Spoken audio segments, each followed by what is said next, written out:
Hi, everybody. So I said something that I would review some of the games that were in the UnboxBoardom box subscription box that we got a while back. Sorry. And over the weekend, we went camping and we had one day that was really rainy. So we were able to play one of the games that was in the UnboxBoardom, and we played Similo Fables.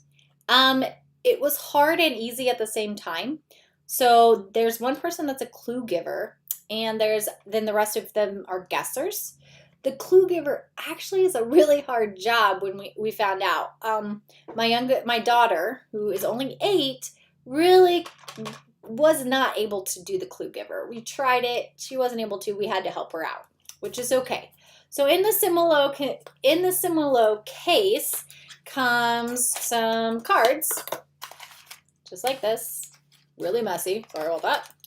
And in the cards, or on the cards actually, sorry, not in them, are different pictures of people who are in Fables. So we have Jack and the Beanstalk, we have the Giant, which are 2 together.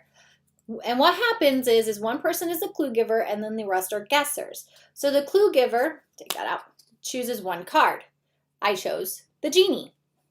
Okay, so then I take 12 cards from the top, 11 cards. 1, 2, 3, 4, 5, 6, 7, 8, 9, 10, 11. And I put my genie in it, then I mix them up because you don't want the people who are guessing to watch where you put the card, right? Then what I do is I lay them out in a 4x3 grid. So that's 12 cards. And what the guessers do is they're going to try to guess which character I chose. But here's the tricky part. The clue giver does not get to talk at all. They only get to lay down the cards. So once you have these 12 laid out in a grid, you're going to take the next 5 cards and you're going to determine how they are like or different from the character you chose. So let's say I chose the genie and I have the big bad wolf here. Well, the genie's good, the big bad wolf is bad. So that is different. So I would lay it vertically, and then I would, sorry, this is horizontally, my bad. And then I would, and then the guessers would actually pull out probably the ones that are maybe bad, because it's whatever card I have is different. It's not a bad one, but they have to guess it. So they could guess wrong, and they could say, oh, well, she means animals, or she means maybe the Red Riding Hood, where the big bad wolf is, or so they have to guess what I'm thinking without me actually saying it, and all I do is just place down the card. That's where it gets tricky. You get 5 rounds of these.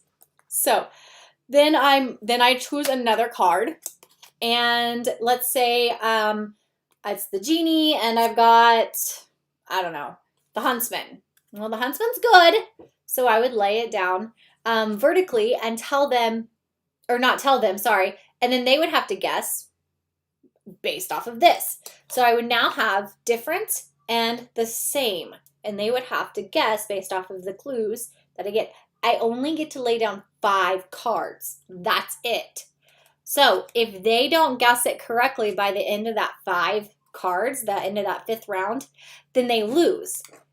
If they remove my character, they lose. But if my character is left, and it's one of the ones that are left, now they have to remove cards each time. If it's one of the ones that's left, then they're a winner, but they have to tell me which one my character is. Okay, so that's how it became a little tricky when we were playing it. It's probably for an older crowd more. We did have fun with the Fables, but it's a very much a mind thing. Like, you really have to think about it. You really have to figure out what are they talking about. So it's kind of fun in that aspect, that it's very much like clue oriented and you have to problem solve. And so that part is really good. However, it was very difficult when the clue giver couldn't talk, and the only thing I could do is give them 5 cards. And these characters are so much different that it was difficult at that point in time. Would I play it again? Yeah, my oldest son likes it. He loves it a lot. He's 13. My daughter, she liked the pictures of the characters because she just didn't quite get it.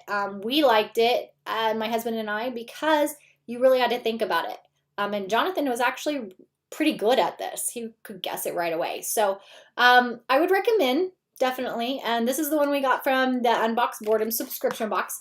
So stay tuned. There is another set that is history.